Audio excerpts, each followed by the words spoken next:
Further इसको पढ़ते हैं। चलिए लेट वी कंटिन्यू। क्वेश्चन 5 तक हमने पढ़ लिया था फ्रिक्शन के रिड्यूस करने का तरीका। अब क्वेश्चन 6 जो है वो है define momentum and it's factor. Momentum की डेफिनेशन पहले पढ़ते हैं कि momentum is the quantity of motion of a body, of a moving body. Momentum जो होता है वो क्वांटिटी यानी मिकदार होती है या बताता है या मिकदार होती है। कितनी मिकदार, किसकी मिकदार? मोशन की। यानी बताता है, मोमेंटम बताता है कि जो चीज़ मोशन हो रही है मूविंग बॉडी के अंदर उसकी मिकदार कितनी है। एक मूविंग बॉडी जो मोशन कर रही है उसकी मिकदार कितनी है, वो हमें मोमेंटम बताता है। उर्दू में अगर देखा जाए तो मोमेंटम का मतलब टकराव होता है, तसादुम, ठीक है। तो वो बताता है कि कितनी मिकदार हुई है मोशन की, कितनी ज़ोर से टकरा है। जाहिर सी बात है मोशन जब टकराव जब होता है जब मोशन जो है वो ज़ोर से होती है, ठीक है, और वो भी अपोजिट होती है, ठीक है, आगे पीछे से हो सकती है, दाएं बाएं से हो सकती है, लेकिन मिकदार जो होती है क्वांटिटी शो करता है। तो quantity of motion of a moving body वो कहलाता है मोमेंटम। और मोमेंटम की अगर आम डेफिनेशन देखी जाए तो momentum product of the mass and velocity. Momentum जो होता है वो मास और वेलोसिटी का ज़र्ब होता है, यानी मल्टीप्लाई होता है। मतलब मास वज़न और वेलोसिटी रफ्तार, वज़न और रफ्तार को जब आपस में मल्टीप्लाई करेंगे तो वो मोमेंटम कहलाएगा। मोमेंटम को हम पी से शो करते हैं, मास को हम एम से और वेलोसिटी को वी से। और यूनिट जो है वो मोमेंटम का है न्यूटन पर second, Newton second. Newton second क्यों है? क्योंकि हमने मास और वेलोसिटी को मल्टीप्लाई किया था। मास का यूनिट हमारा जो होता है वो केजी होता है, लेकिन चूँकि मास हमारा यहाँ पर ज़्यादा है तो हम वेट ही कह देंगे इसको। लिखते मास है लेकिन वेट ही होता है, इसलिए न्यूटन। और वेलोसिटी हमारा कितनी देर में होता है, कितने टाइम में होता है, तो ये पर सेकंड में इसको कन्वर्ट करके शो करते हैं। खैर वो बात की बात है, मैं आपको उसका यूनिट बाद में सिखाऊंगा, लेकिन मोमेंटम का यूनिट जो है वो न्यूटन पर सेकंड है, ठीक है। तो दोबारा से पढ़ते हैं कि मोमेंटम जो होता है वो quantity of motion, quantity of motion, ये खास वर्ड याद कर ले, quantity of motion of a moving body. ये डेफिनेशन या momentum is the product of the mass and velocity, दोनों में से कोई एक डेफिनेशन याद कर लीजिएगा। इसका यूनिट जो है इसको पी से शो करते हैं और इसका ऐसा यूनिट जो है न्यूटन सेकंड है। न्यूटन सेकंड कैसे आया ये हम यूनिट के चैप्टर में पढ़ लेंगे सारा, ठीक है। नेक्स्ट हम टॉपिक पढ़ते हैं explain the law of conservation of momentum, यानी कानून बताओ जिसकी वजह से कंजर्वेशन मतलब तब्दीली आ जाए मोमेंटम में। मोमेंटम मतलब टकराव में। तो the law of conservation states that the momentum of an isolate system always remain constant. ये लॉ जो है ये बताता है, law of conservation of momentum. State मतलब बताता है, स्टेट यहाँ पर मतलब हालत नहीं है, स्टेट मतलब बयान, दो मतलब हो सकते हैं। तो ये बताता है कि कोई भी आइसोलेट सिस्टम जो होता है उसका टकराव जो होता है, मोमेंटम मतलब टकराव, आइसोलेट सिस्टम का जो मोमेंटम होता है वो हमेशा कांस्टेंट रहता है। कांस्टेंट मतलब एक जैसा। और आइसोलेट सिस्टम, यहाँ पर सवाल पैदा होगा कि क्या होता है आइसोलेट सिस्टम? ऐसा सिस्टम होता है जिसमें कोई बैरूनी ताकत या कोई बैरूनी चीज़ इम्पैक्ट ना हो। फॉर एग्ज़ाम्पल मैं गाड़ी के अंदर सफ़र कर रहा हूँ, अब मैं गाड़ी चला रहा हूँ, सही है, अब कोई एक्सटर्नल फोर्स नहीं लग रही गाड़ी को, मैं जो चला रहा हूँ वो गाड़ी के अंदर से ही ताकत लग रही है। ऑल ऑफ सडन पीछे से एक ट्रक आके मेरी गाड़ी को धक्का मारेगा, मतलब एक्सीडेंट नहीं करेगा, मुझे मोमेंटम करेगा, मुझे धक्का देगा, मुझसे मेरी गाड़ी से टकराएगा। तो मेरी गाड़ी की स्पीड अचानक से बढ़ जाएगी और आगे चल के रुक जाएगी। मैं बाहर निकलूँगा, गाड़ी ट्रक वाले से आर्ग्यूमेंट करूँगा, देन मैं बैठ जाऊँगा और फिर मैं दोबारा से अपनी गाड़ी उसी अंदाज में चलाने लगूँगा, ठीक है। तो यहाँ पर ये बात हुई कि वो रिमेन कांस्टेंट हो जाएगी। अब इसको हम फर्दर एक्सप्लेनेशन से समझ सकते हैं कि मैं कहना क्या चाह रहा हूँ। इसका एक्सप्लेनेशन इसलिए किया है कि ताकि हम इसको समझ सकें। तो एक्सप्लेनेशन ये बताता है कि कंसीडर यानी सपोज़, कंसीडर का मतलब सपोज़ भी होता है। आप कंसीडर करें या सपोज़ करें दो बॉडी को या दो बॉल्स को, जो कि है एक बॉल आपको नज़र आ रहा है स्क्रीन पे येलो कलर का ए और दूसरा बॉल रेड कलर का बी। ये पेपर में डायग्राम और कॉपी में डायग्राम ज़रूर बनाना, ठीक है। जिसका मैं कहूँ डायग्राम बनाना उसकी बनाना, जिसका मैं नहीं कहूँ तो नहीं बनाना, ठीक है। मतलब मैं अगर जिसका कहता हूँ डायग्राम बनानी उसी की बनाना। खैर सपोज़ करो या कंसीडर करो ऐसा सिस्टम जिसमें दो बॉल है ए एंड बी और इनका मास है m1 m2, मास मतलब वज़न, और इनकी वेलोसिटी मतलब रफ्तार जो है वो है u1 u2 before coalition. Coalition का मतलब भी टकराव होता है। टकराने से पहले या दबने से पहले या टकराने से पहले उनकी वेलोसिटी u1 u2 है। यानी कि एक मज़े से ए बॉल जा रहा है, एक मज़े से बी बॉल जा रहा है, सही है। ए बॉल अचानक से बी बॉल से टकराएगा, जैसे कि नीचे वाली सेकंड डायग्राम में आप देख रहे हो ए और बी टकरा रहे हैं, ठीक है। तो टकराने से पहले इनकी वेलोसिटी u1 u2 थी और मास m1 m2 था। तो टोटल का मोमेंटम बिफोर कोलिशन हम कैसे लिखेंगे, m1 u1 plus m2 u2।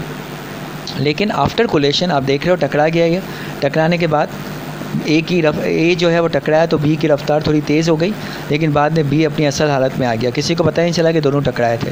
तो आप देख रहे हो शुरू की हालत और अभी की हालत से पता नहीं चल रहा कि बीच में पता चला टकराए थे। अगर बीच को हटा दें तो ऐसा लगेगा कि ये पहले से ही चलते आ रहे हैं, यानी रिमेन कांस्टेंट। वो एक थोड़ी देर के लिए झटका लगेगा, थोड़ी देर के लिए इसकी स्पीड तेज़ होगी, फिर वापस से अपनी वेलोसिटी उसी में आ जाएंगे।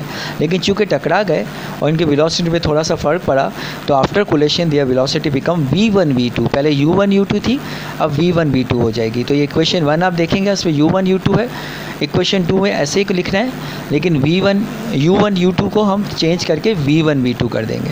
तो total momentum after collision m1 v1 plus m2 v2, ठीक है। अभी कंटिन्यू सवाल है यहाँ पर, इसी इक्वेशन को सामने रखे हम इक्वेशन 1 और 2 को कंबाइन करेंगे।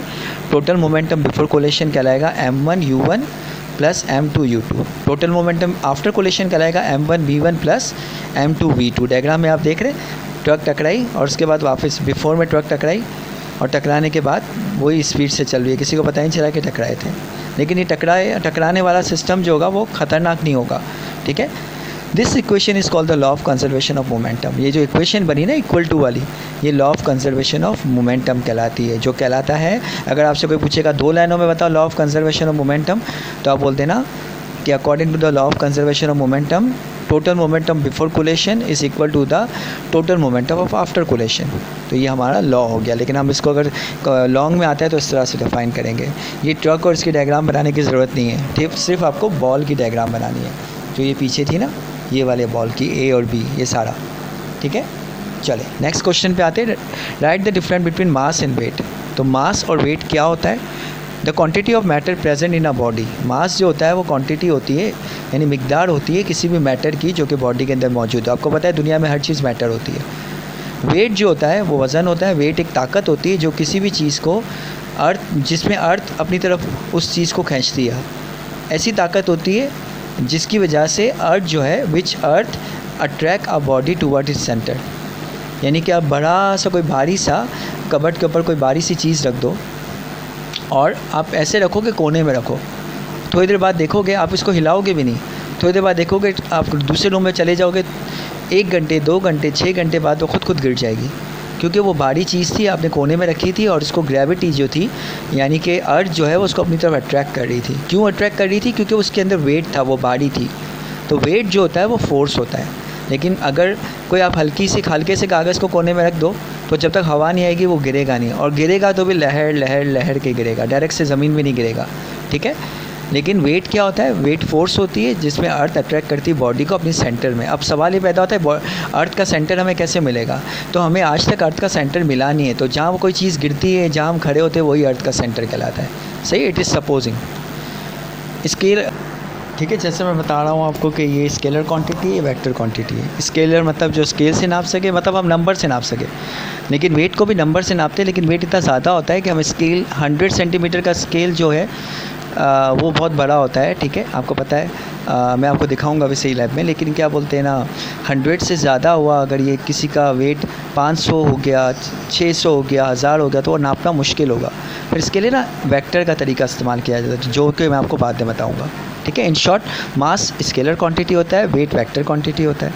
मास को हम फिजिकल बैलेंस से नाप सकते हैं, जैसे कि लैब में आप आपने बीकर नापी, बीकर का मास होता है ना, ठीक है। बीकर इतना वो नहीं होता है, मतलब बीकर के अंदर मटेरियल मौजूद है, हम कह सकते हैं कि इसके अंदर मटेरियल मौजूद है, इसको कोने में रखेंगे तो गिरेगा, लेकिन इतना वज़न ही नहीं होता है, हम इसको आराम से हाथ से उठा लेते हैं। आपको मास और वेट का फ़र्क मालूम करना हो ना, आप किसी चीज़ को हाथ से उठा लो, लेकिन जब आपको लगेगा कि बहुत भारी है, क्यों भारी लगेगा, क्योंकि उसको ज़मीन की फ़ोर्स खींच रही होगी, ठीक है।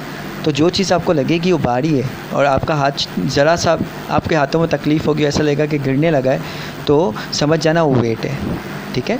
तो मास जो होता है इसको हम फिज़िकल बैलेंस से नाप सकते हैं। बीकर को आप फिज़िकल बैलेंस में, जो हमारे स्कूल में लैब में जो फिज़िकल बैलेंस है आपने देखा होगा, उससे नापते हैं। लेकिन वेट को हम स्प्रिंग बैलेंस से नापते हैं। नहीं देखा होगा तो मैं दिखा भी दूंगा, ठीक है। वेट को हम स्प्रिंग बैलेंस से नापते हैं। स्प्रिंग बैलेंस क्या है, जैसे कि एयरपोर्ट पे हम जाते हैं, बैग्स वगैरह जो हमारी या हमारा अपना वज़न जो हम लेते हैं, तो हमारे वज़न के लिए हम खड़े हो जाते हैं ना मशीन के ऊपर, ये स्प्रिंग बैलेंस कहलाता है। वेट के लिए एयरपोर्ट पे हम मशीन को, बैग को मशीन के ऊपर रख देते हैं, ये स्प्रिंग बैलेंस कहलाता है, ठीक है। तो फिज़िकल बैलेंस जो होता है वो मास के नापने के लिए काम आता है, और वेट के लिए स्प्रिंग बैलेंस। अब बैग जो खाली होगा ना, तो हम इसको कह सकते हैं कि छोटा सा बैग है, अगर हम इसको नापेंगे, ठीक है, तो खाली बैग होगा तो समझेंगे, हम कहेंगे इसका मास है, लेकिन बैग के अंदर हम सामान डाल देंगे तो वेट हो जाएगा, ठीक है। इट इज़ मास जो है यूनिवर्सल कांस्टेंट है। अगर बीकर को मैं मून पे ले जाऊंगा तो बीकर का वही वज़न होगा, सही है। 250 ग्राम की बीकर 250 ग्राम की रहेगी।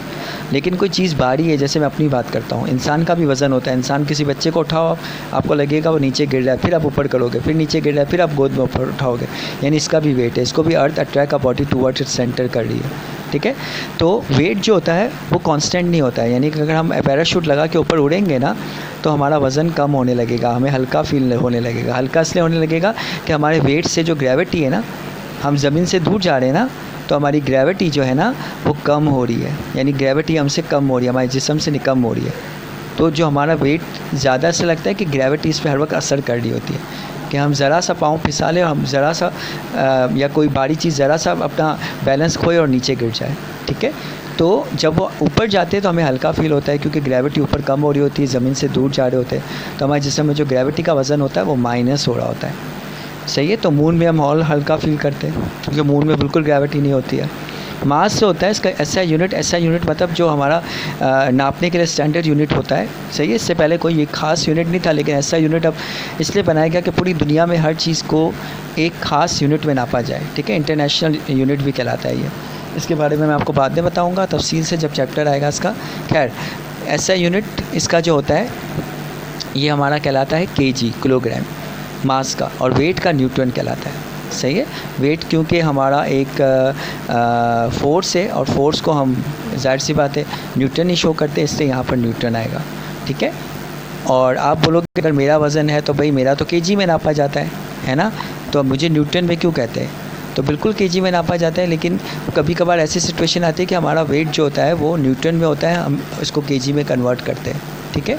या कोई ऐसी चीज़ वज़न न्यूटन में होता है, इसको केजी में कन्वर्ट कर दिया जाता है, सही। वैसे ये हमेशा वेट जो होता है वो न्यूटन में ही नापा जाता है फिज़िक्स में, फाइन।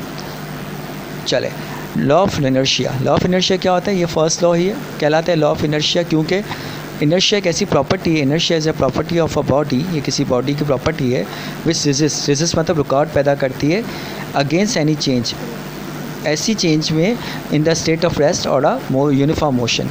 यानी कि इनर्शिया एक ऐसी प्रॉपर्टी है जो कि रुकावट पैदा करती है, ऐसी रुकावट पैदा करती है उस चीज़ के खिलाफ, अगेंस्ट मतलब खिलाफ। किसके खिलाफ रुकावट पैदा करती है? जब अचानक हमारी बॉडी में चेंज आ जाए, या रेस्ट का या मोशन का, ठीक है, या आधा रेस्ट का या आधा मोशन का। यहाँ यूनिफॉर्म मोशन का मतलब है एक ऐसा मोशन जो कि एक ख़ास स्पीड से चल रहा है, बार बार कम ज़्यादा नहीं हो रहा है। इसको फर्दर समझने के लिए हम एग्जांपल लेते हैं कि suppose we are sitting in a bus, हम बस में बैठे, if bus start suddenly we feel jerk. हम बस में बैठे, अचानक से बस स्टार्ट होगी, हम गाना सुन रहे, हम गिलगित जा रहे कोरोना से बचने के लिए, हम बस में बैठ के हेडफोन लगा के गाना सुन रहे, अचानक बस स्टार्ट होगी, हमें झटका आएगा, ठीक है, हमें झटका आएगा, ठीक है, हमें झटका आएगा और हम बैकवर्ड की तरफ जाएंगे, सही है। क्यों बैकवर्ड की तरफ जाएंगे? इसलिए बैकवर्ड की तरफ जाएंगे कि हमारा जिस्म के दो पार्ट्स, यहाँ पर दो पार्ट्स में हम अपनी बॉडी को डिवाइड करेंगे, ऊपर का पार्ट और नीचे का पार्ट। तो जब हम बैठे होंगे ना, तो हमारा जो नीचे का पार्ट होगा यानी पैर, ठीक है, वो क्या होगा, बस चलेगी ना तो हमारे साथ वो भी चलेगा, लेकिन ऊपर का पार्ट हम कुर्सी में बैठे वो रेस्ट में होगा। तो आधा पार्ट मोशन में, आधा पार्ट रेस्ट में। इसकी वजह से क्या होगा कि जब आधा पार्ट रेस्ट और आधा पार्ट मोशन में होगा, यानी हमारे पैर जो है वो रेस्ट में है, और गाड़ी चली तो जाहिर सी बात है, पैर जो है हमारे मोशन में है, क्योंकि हम पैर बस में रखे हुए, लेकिन हम सीट पे बैठे तो हमारा जिस्म जो है आधा हिस्सा, ऊपर का हिस्सा वो रेस्ट में है, नीचे का हिस्सा मोशन में आ गया, ऊपर का हिस्सा रेस्ट में आ गया। तो उस सूरत में हम गिर जाएंगे, अचानक से बस स्टार्ट होगी, हम गिर जाएंगे। लेकिन लॉ ऑफ इनर्शिया हमें बचाता है। क्यों बचाता है? कि वो हमें अचानक से हमारी बॉडी को झटका देता है, जिसकी वजह से हमारी बॉडी बैकवर्ड हो जाती है। आप यहाँ देख रहे, बस रुकी हुई थी, अचानक से बस चली तो सब पीछे की तरफ गए। ये जो निशान नज़र आ रहा है ना, ये निशान, ये आगे की तरफ नहीं जा रही है, सब पीछे की तरफ जा रहे हैं। ठीक है, तो लॉ ऑफ इनर्शिया एक ऐसी लॉ ऑफ इनर्शिया जो होता है वो एक ऐसी प्रॉपर्टी होता है बॉडी की जो रिकॉर्ड पैदा करता है कभी किसके खिलाफ, अचानक जो चेंजेस आती है रेस्ट में या मोशन में, उसके खिलाफ। इसको फर्दर समझने के लिए ये भी कह सकते हैं कि हम बस में जा रहे हैं, तो जब चलती बस में चलते हैं ना, तो हम बस को पकड़ लेते हैं, हमारा ऊपर का हिस्सा रेस्ट में होता है, हमने बस के हैंडल को पकड़ लिया, ठीक है, और पाँव चला रहे, पाँव जो है हमारे नीचे का हिस्सा मोशन में, ऊपर का हिस्सा रेस्ट, नीचे का हिस्सा मोशन में। ठीक है, तो वो लॉ ऑफ इनर्शिया की वजह से रेजिस्टेंस पैदा हो रही होती है, सही है। लेकिन अगर हमारे वो रेजिस्टेंस पैदा नहीं होना तो हम बस में को पकड़ेंगे तो हम गिर जाएंगे, हमारा एक्सीडेंट हो जाएगा, चलती बस में हम कभी भी चल नहीं पाएंगे। ठीक है, तो ये प्रॉपर्टी जो है ना, जिसकी वजह से आधा हिस्सा हमारे बॉडी का, ऊपर का हिस्सा जो होता है वो रेस्ट में होता है, नीचे का हिस्सा मोशन में होता है, तो ये जो होता है, और उसकी वजह से हम गिरते नहीं है, इसकी वजह से हम अपनी बॉडी को संभाल लेते हैं। ठीक है, तो अगर लॉ ऑफ इनर्शिया नहीं होता तो हम गिर जाते। जैसे कि बस की मैंने एग्जांपल दी, चलती बस में, ऐसा ट्रेन की बात करते, सही, दिल वाले दुल्हनिया ले जाएंगे, आप लोगों ने देखी होगी, खैर आप लोग पैदा भी नहीं होंगे, लेकिन इस मूवी में जब बस चल रही होती है तो हीरोइन को हाथ देता है, हीरोइन बस में चलती है, ठीक है, तो हीरोइन के पैर चल रहे होते हैं, लेकिन जब उसको हाथ देता है तो वो जो हैंडल को पकड़ती है, सही है, तो जो इसका जो हैंडल को पकड़ के जब वो गाड़ी में ऊपर आती है ना, ठीक है, तो उस वजह से आ रही होती है कि इसके पैर चल रहे होते हैं, लेकिन जब वो बस का हैंडल पकड़ी होती है तो वो रेस्ट में होता है, यानी जो उसने हाथ बस के हैंडल को पकड़ा, ट्रेन के हैंडल को पकड़ा हुआ होता है, वो हिस्सा रेस्ट में होता है, लेकिन पैर चल रहे होते हैं, पैर मोशन में होते हैं, बॉडी का आधा पार्ट रेस्ट में, आधा पार्ट मोशन में। ठीक है, एग्जाम्पल देने का मकसद ये था, आप लोग जाग जाओ, सोए हुए थे ना आप लोग। ठीक है, तो यहाँ पर लॉ ऑफ इनर्शिया क्या कहलाता है, ऐसी प्रॉपर्टी होता है जो कि रुकावट पैदा, रेजिस्टेंस मतलब रुकावट पैदा करता है state of change of state में, कौन सी स्टेट में, रेस्ट या मोशन के स्टेट में। ठीक है, यूनिफॉर्म मतलब एक खास स्पीड में जब चल रही हो, कम ज़्यादा स्पीड में ये अप्लाई नहीं होता। ठीक है, तो लॉ ऑफ इनर्शिया की एग्जांपल ये हो गई कि हम अगर एक और एग्जांपल हो गई कि जैसे फॉर एग्जांपल हम क्या बोलते हैं ना, मैंने जैसे बस की एग्जांपल बताया कि चलती बस में चल गए, या बस में बैठे हुए, या चलती ट्रेन में आ गए। ठीक है, सवाल साइंटिफिक रीज़न में आ सकता है कि आप एक ट्रेन में चल रहे हैं, चलती ट्रेन को आप पकड़ रहे हैं, तो आप गिरते क्यों नहीं है, या चलती ट्रेन से आप उतरते हैं, जब ट्रेन स्लो डाउन होती है, चलती बस से आप जब उतरते, जब वो स्लो डाउन होती है, चलती मतलब ये नहीं कि चलती से उतर जाओ, कि सर ने बोला तो लॉ ऑफ इनर्शिया में कुछ नहीं होगा, नहीं, जब चलती हल्की चलती हुई ट्रेन से आप उतरते, या चलती हुई हल्की ट्रेन से या बस से आप चढ़ते हैं, तो आप गिरते क्यों नहीं है, इसलिए नहीं गिरते क्योंकि आपने हैंडल पकड़ा हुआ होता है, तो आपका ऊपर का हिस्सा जो होता है वो रेस्ट में होता है, लेकिन आपके पैर मोशन में होते हैं। ठीक है, तो law of inertia is called the first law of motion. Inertia property है बॉडी की, हमारी बॉडी के अंदर खुद ब खुद प्रॉपर्टी पाई जाती है जो कि रिकॉर्ड पैदा करती है किसी भी चेंजेस में, जो कि स्टेट यानी कि वो स्टेट ऑफ रेस्ट में हो और मोशन में हो। ठीक है, तो रेस्ट और मोशन का वर्ड और यूज़ किया गया, लेकिन एक्चुअली ये होता है दोनों, इसलिए लॉ ऑफ इनर्शिया को फर्स्ट लॉ से मिलाया गया, क्योंकि फर्स्ट लॉ में रेस्ट और मोशन दोनों की बात हो रही होती है। ठीक है ना, चलिए अब हम लास्ट टॉपिक पे आते हैं। Write down the different type of friction. हमने फ्रिक्शन के बारे में पढ़ा था, इसके डिफरेंट टाइप ऐसे ही पढ़ लेते हैं। ये पहला है स्टैटिक फ्रिक्शन, वो होता है जिसमें फ्रिक्शन हमें फील हो मोशन से पहले ही। काइनेटिक फ्रिक्शन क्या होता है, जिसमें फ्रिक्शन हमें फील हो मोशन के बाद। फ्रिक्शन मतलब रगड़। स्लाइडिंग फ्रिक्शन, दो स्लाइड बॉडी का आपस में रगड़ना स्लाइडिंग फ्रिक्शन कहलाता है। रोलिंग फ्रिक्शन, दो रोलिंग बॉडी का आपस में रगड़ना रोलिंग फ्रिक्शन कहलाता है। लिमिटेड फ्रिक्शन मतलब ये कि एक फ्रिक्शन जो होता है, रगड़ जो होती है एक हद तक जाके रुक जाती है। इसकी एग्जांपल ये कि आप अपने हाथों को रब करो यानी रगड़ो, सही है, आपको फील होगा कि आपके हाथ गर्म हो गए। एक टाइम आएगा कि आपके हाथ गर्म हो जाएंगे, आप सोचो कि मेरे हाथ और गर्म होंगे, नहीं, फिर आपके हाथ वापस से गर्मी कम होनी शुरू हो जाएगी। आप रगड़ रहे हो, रगड़ने से आपके हाथ गर्म हुए, लेकिन फिर आपके हाथ गर्म होने के बाद एक टाइम आया कि फ़र्दर गर्म नहीं हो रहे, सही है, और वो गर्मी अब कम होने लगी। क्यों? क्योंकि वो लिमिट थी, सही है, तो ये लिमिटेड फ्रिक्शन कहलाती है। लिमिट फ्रिक्शन के फैक्टर्स होते हैं, दो फैक्टर है। पहला तो है कि फ्रिक्शन डिपेंड होता है नेचर ऑफ सरफेस पे। नेचर ऑफ सरफेस मतलब कोई चीज़ जिसको हम कर रहे हैं उसका नेचर। अब दो शीशों के दरमियान फ्रिक्शन कभी नहीं हो सकता, क्योंकि वो रफ़ बॉडी होती है, वो रफ़ सरफेस नहीं, वो प्लेन सरफेस होता है, रफ़ सरफेस नहीं होता। तो रफ़ सरफेस होना ज़रूरी है, सही है। तो ये फैक्टर है, यानी कि अगर मैं 2 शीशे रगड़ूँ, मैं बोलूँ उसमें तो रगड़ पैदा हो ही नहीं रही है, सर ने मुझे गलत पढ़ाया था।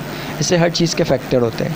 और दूसरा बताया गया है directly proportional to the normal reaction, यानी नॉर्मल रिएक्शन जो हम कर रहे हैं, रिएक्शन बढ़ेगा तो ये फ्रिक्शन भी बढ़ेगी, रिएक्शन कम होगा तो फ्रिक्शन भी कम होगी। तो नॉर्मल रिएक्शन से डायरेक्टली प्रोपोर्शन होती है। ठीक है, हमारा टॉपिक ख़त्म हो गया। सारे क्वेश्चंस जो आपको मैंने करा दिए इस चैप्टर के, वो कॉपी में लिखिएगा। इसका एक सवाल टेंशन का मैंने नहीं कराया है क्योंकि इसकी डेरिवेशन है 2 पेज की, वो मैं आपको बाद में कराऊंगा, फिक्र मत कीजिएगा, मुझे याद है। ठीक है, फिर न्यूमेरिकल्स वगैरह भी इंशाल्लाह जब स्कूल खुलेगी तो ये मैं बोर्ड पे करा दूंगा। लेकिन फ़िलहाल हमारा ये चैप्टर भी ख़त्म हो गया। तो हमारे 2 चैप्टर ख़त्म हो गए। ये प्लीज़ कॉपी में उतारिए और मुझे आप दिखाइएगा। मंडे को मैं आप लोगों की कॉपी में तस्वीर आप कॉपी में निकाल के काम सारा चैप्टर नंबर 1 और चैप्टर नंबर 2 मुझे भेजिएगा। चैप्टर 1 और चैप्टर 2 का वो काम कीजिएगा जो मैंने पावर पॉइंट या PDF फाइल में भेजा है। नोट्स वाले काम मत कीजिएगा। ठीक है, ये जो मैंने PDF में भेजा है उसको कीजिएगा। नोट्स तो मैंने आपको पढ़ने दिया है क्योंकि आपके पास बुक नहीं है। सही है, मैं PDF फाइल जो बना के भेजूँगा या PPT जिसको आप कहते हो, तो उससे देख के आप कॉपी में उतारेगा। ठीक है, thank you so much, take care.